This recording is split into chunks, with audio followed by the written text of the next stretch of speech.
Hello everyone, welcome to StudyIQ. Let's begin the analysis of PIB for 12th of July 2017. If you want to prepare for UPSC, one of the best ways to prepare is buy our pendrive course, and some of the best faculty have prepared this course. This is the number that you have to dial, or you can visit our website www.studyiq.com. And our test series has also started for UPSC Mains 2017. Again, go to our website studyiq.com to get more details. Identify this sportsman. He is one of India's finest, if not the finest. He is world number 8 right now in his sport, and he has beaten 2 Olympic gold medalists in a span of last 3 years. Who is he? There is a small country just to the east of Australia in the Pacific Ocean, which is called the Republic of Kiribati. I am sure you must have not heard this name before, neither did I. And Kiribati is the name of this country, and President has given his best wishes because it is their Independence Day on July the 12th. It was. And Taneti Mamao is the president of this country. I included this only because I wanted to let you know that there is a country called Kiribati. Anyways, let's talk about Ministry of Civil Aviation. Our minister is Ashok Gajapati Raju, and they had launched last year in November, last week, an app which was called Air Seva. Seva means service. Air means air. So Air Service app. Now they are planning to launch its second edition, that is called Air Seva version 2. So what is Air Seva? It is an app also, mobile app. It is available on both Android and iOS, and it is a website also. That is, it is a web portal also. Now they want to launch its new version, Air Seva version 2. For that, they have invited suggestions. And this app is for making air travel convenient and hassle-free. So Air Seva, the first version which they had launched last year in November, was successful. It has 19,000 app downloads. Now this looks small number, but if you see the number of air travelers in India, this is a significant number. And 65,000 web portal hits. 92% of the grievances which the users had submitted for redressal have been resolved. So what is this? What is this app? Open the app, download the app called Air Seva from your Android or iOS. You will see this. There is a grievances redressal facility which is very, very beautiful. You can upload video also, audio also of your any grievances, and your status will be shown here, whether it is pending or it has been resolved. And you can also check the flight status, the flight timings, everything you can check, and you can plan your itinerary or flight schedule.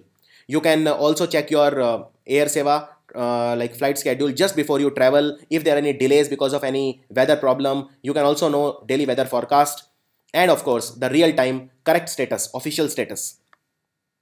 So these were the common problems in the air journey: flight delay, problem in refunds if flight is cancelled, long queues were there, inadequate facilities were there at airport, baggage check-in problems, lost baggage, then there is problem, lost and found. So these were the most common problems, and these needed to be solved in a systematic manner, not in an emergency or ad hoc manner. Therefore, Air Seva web portal and app was launched last year on 26th of November 2016.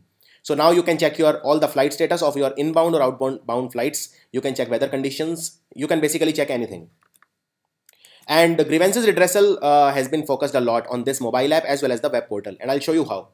You can see their website also. Earlier I showed you the app. Now I show you the website. You can see all the same things are there on the web portal also. Airport information, the airline information, grievances redressal, flight details. If you click on, for example, any home, this will come like your flight status by airport, flight schedule, and grievances redressal. You can click on this and you can submit it in the text form, audio form, or video form.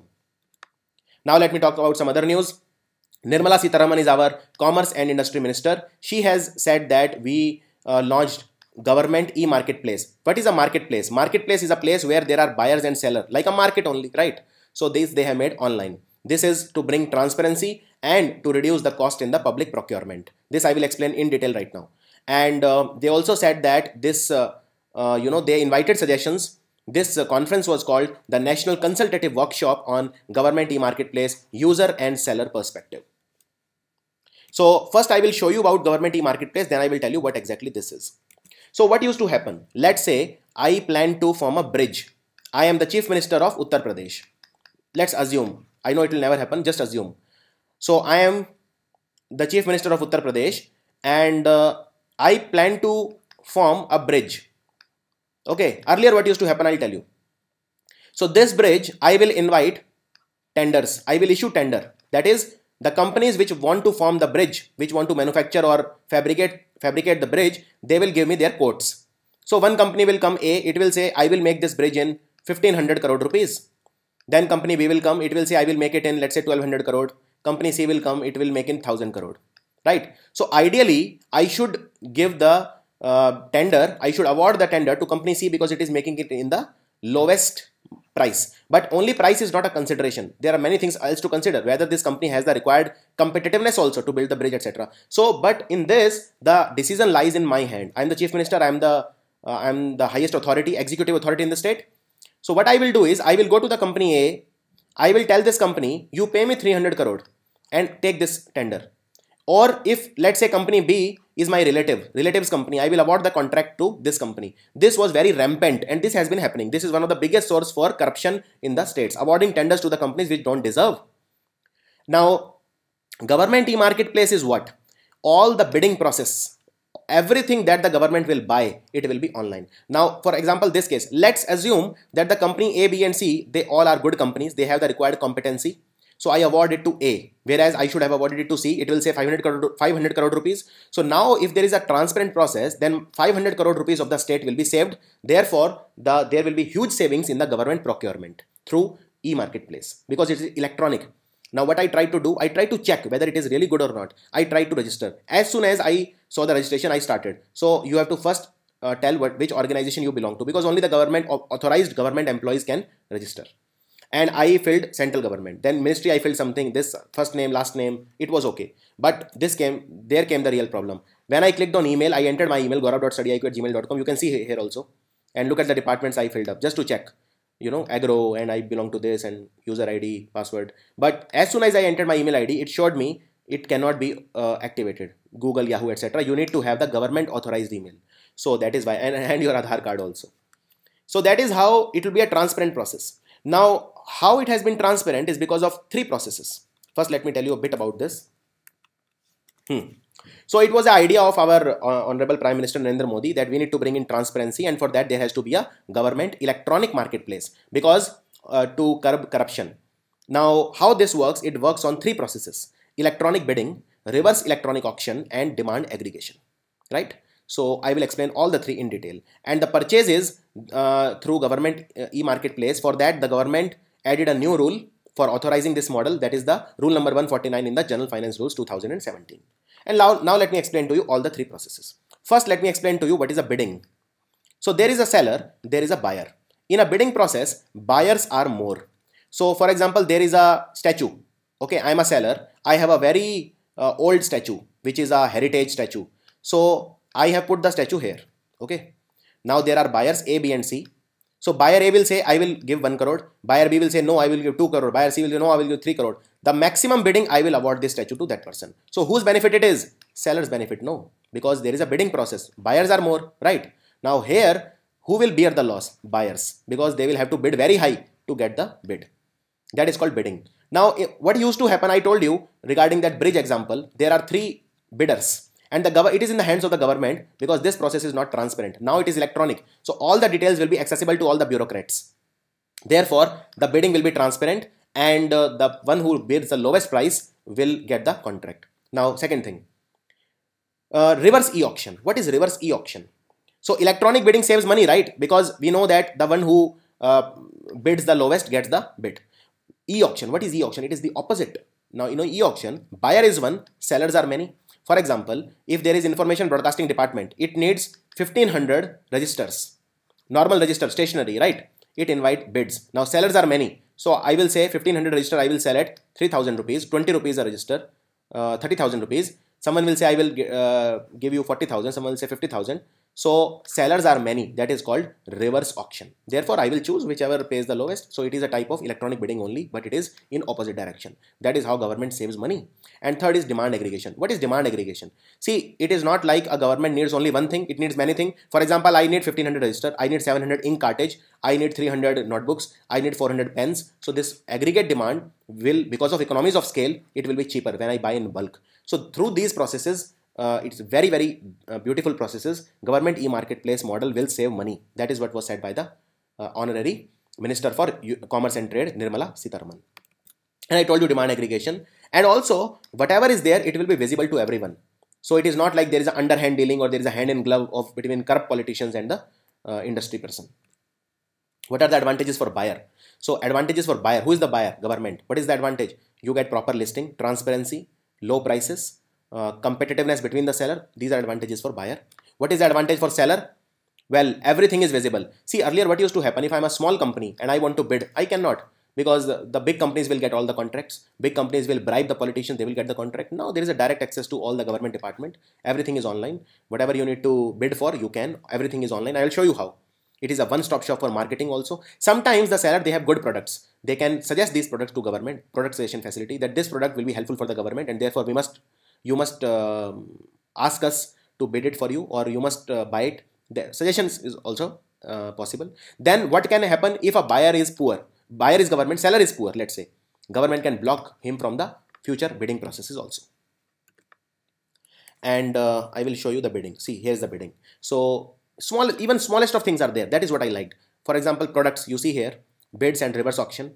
Like for example, information broadcasting, information technology wants 65 printer ink cartridge. It has invited a bidding. From 3rd of July to 13th of July, you can do the bidding. So today is 13th of July. Tonight it will end at 10 o'clock.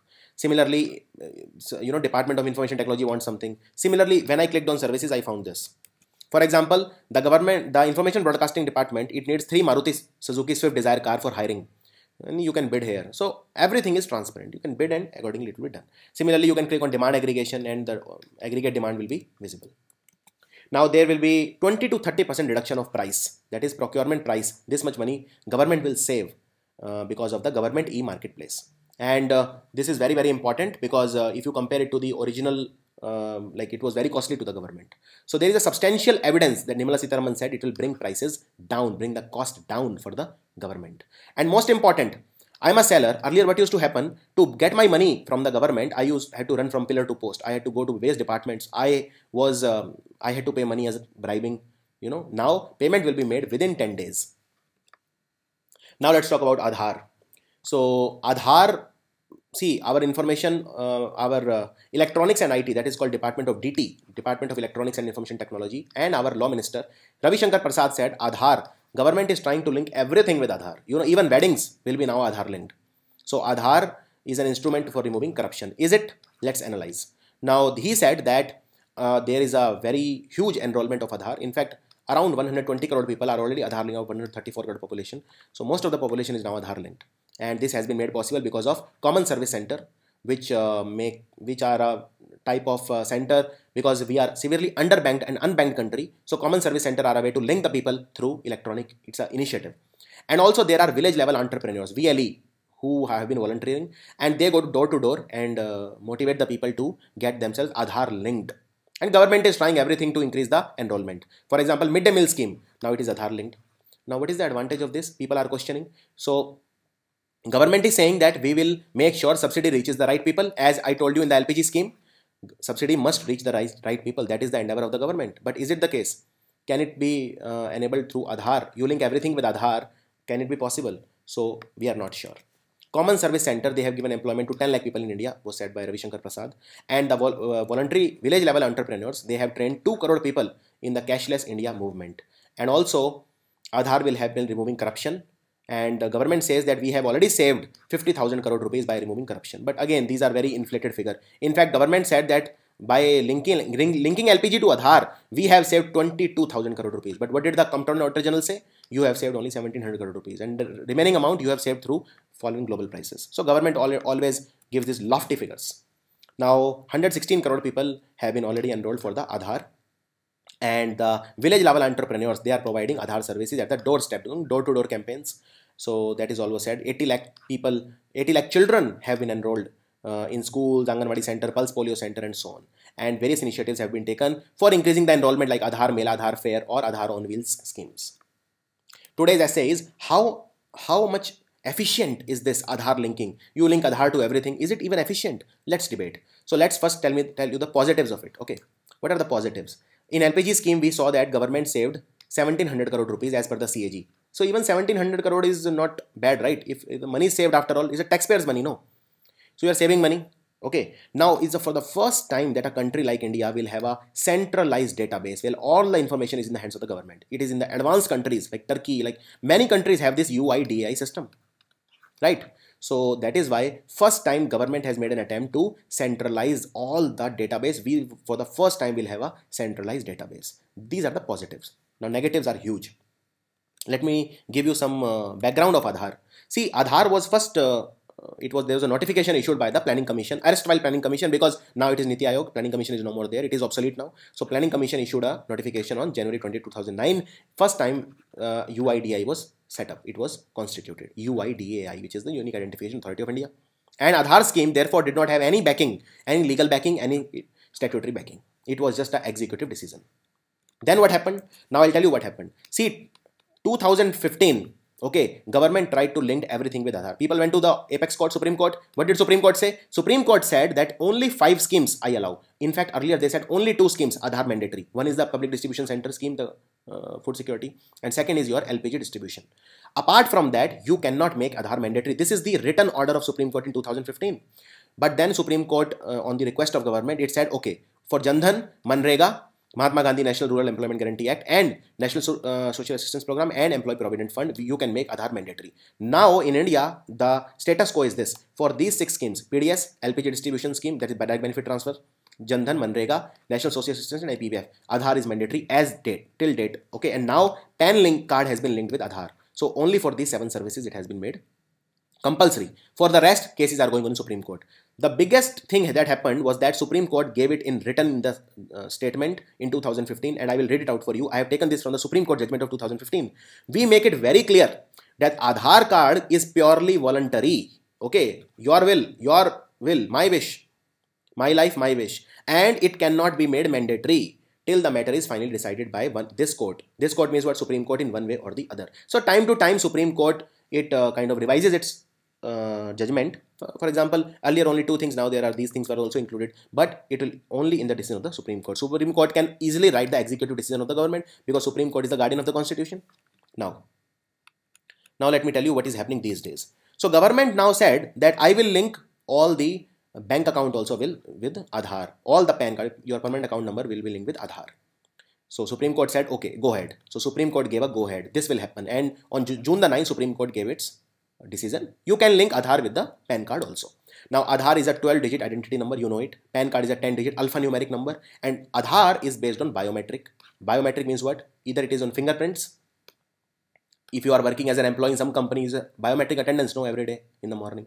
So there's fingerprint or your iris scan, right? Now iris scan is very, very costly. Yes, in Aadhaar enrollment, when you apply for Aadhaar, your iris scan is taken, but it is not practical because iris scan is very, very costly. You are going on road. Now some police wala stops you and wants to verify. Will he have iris scanning machinery? No, he will only have fingerprint machinery. And 20% of all the fingerprints are fake. This has been established by many reports. That means 1/5 of the Aadhaar fingerprints are fake in India. In fact, let me tell you something that will surprise you. In Rajasthan and Jharkhand, 37% people in a sample were not able to get the advantage of Aadhaar subsidy, even though they were Aadhaar linked. Why? Even though they had Aadhaar card, because their fingerprints were not matching.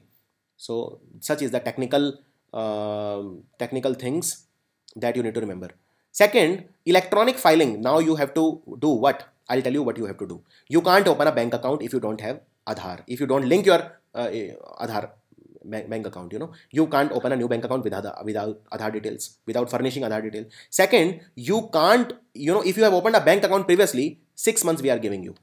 If you have opened a bank account before June the 1st, we are giving you 6 month time till December 31st. You have to furnish all the Aadhaar details. If not, your bank account will become non-functional, right? If you want to do any transaction of 50,000 rupees or more, it has to be Aadhaar linked. Now let's say I spend 1 lakh rupees in giving a gift to someone, but Aadhaar 50,000 rupees more, no. So it is greater than 50,000. That means this detail will be with the government now. All my privacy, what will happen? If I give a gift to someone, government will know, right? So there are severe privacy concerns. There are severe technological concerns. Let me elaborate more. So what all the things government has? Government will have these all data with them. Public distribution system, health information, mobile number, finance detail, purchase, loan, violation, travel information. For domestic airlines also, now you can't take a flight if you don't have Aadhaar information furnished. PAN card, electricity consumption data, water consumption data, every data basically is with the government now, right? That data can be easily misused, and I'll tell you how. See, what they will do of data. First, let me tell you this. Data is always sold. How does Facebook earn? Facebook doesn't charge a penny from you, right? Still, it is earning billions of dollars every year. In fact, last year, just Google and Facebook, they earned 20% of all the digital marketing expense in the entire globe. That is the kind of earning they have. So how does Facebook earn? See, let's say, okay, I will give you my example. Okay, StudyIQ. We are selling UPSC courses, right? I want to make sure that UPSC advertisement I do, and it is only targeted. It is very targeted. So Facebook has the data. Any person who has joined any UPSC group, any UPSC page he has liked, any IAS keyword, all these keywords are with Facebook. Facebook knows everything. So I show advertisements of UPSC pen drive courses to only those people who have either joined any UPSC group or any IAS related group or any IAS toppers group, So Facebook is doing marketing. Facebook has all the data in the world. Facebook even knows which girl's account did you check in the search algorithm. Facebook knows everything. And Nandan Nilekani, he was not ashamed when he said, data is the new capital. We can earn any money. In fact, he went on to say, he went a step ahead. He said, by selling data, it is a one way to become a rich country from a poor country. So there are obviously privacy concerns. Now, second and the more fundamental issue. Can an executive government, it can override a Supreme Court ruling? No, it cannot. But government introduced Aadhaar Act in 2016, which goes against, that is making everything mandatory Aadhaar linked. But in 2015, Supreme Court said what? So now this matter is pending in the Supreme Court. And now government, what it is saying, for availing social security schemes also, you need Aadhaar detail. That Supreme Court will give the judgment on 17th of July. I would cover it in 18th of July, PIB. So it is very easy to obtain Aadhaar. So it is not as secure. We have seen that there is cow Aadhaar, there is monkey, sometimes there is Hanuman. There was Aadhaar card in which Lord Hanuman photo was there. So you can see how easy it is to obtain Aadhaar card. Second, technological glitches. I told you that iris scan and all this is not practical. And fingerprint and all 20% are fake. So this technological advancement we don't have yet to have a UDI system, global UDI system, national UDI system. Second thing is that there is a data leakage. See, data is always vulnerable. You have the data of 134 crore people. Isn't that vulnerable? Even with bank account details, with everything, isn't that vulnerable? It is vulnerable. In fact, there were reports that the government is planning to sell this data and obtain money, make money from this. I'll give you an example. Turkey, just like India, it has a UIDAI system, right? So Turkish UIDAI database was leaked by the Russian hackers last year and it was made public to everybody. So this was the video for today. It was a short video, but then the news was not much today. So I hope you enjoyed the coverage. Tomorrow's video will probably be bigger because 1 or 2 points that I missed today, I'll cover in the tomorrow's video. Thanks for watching.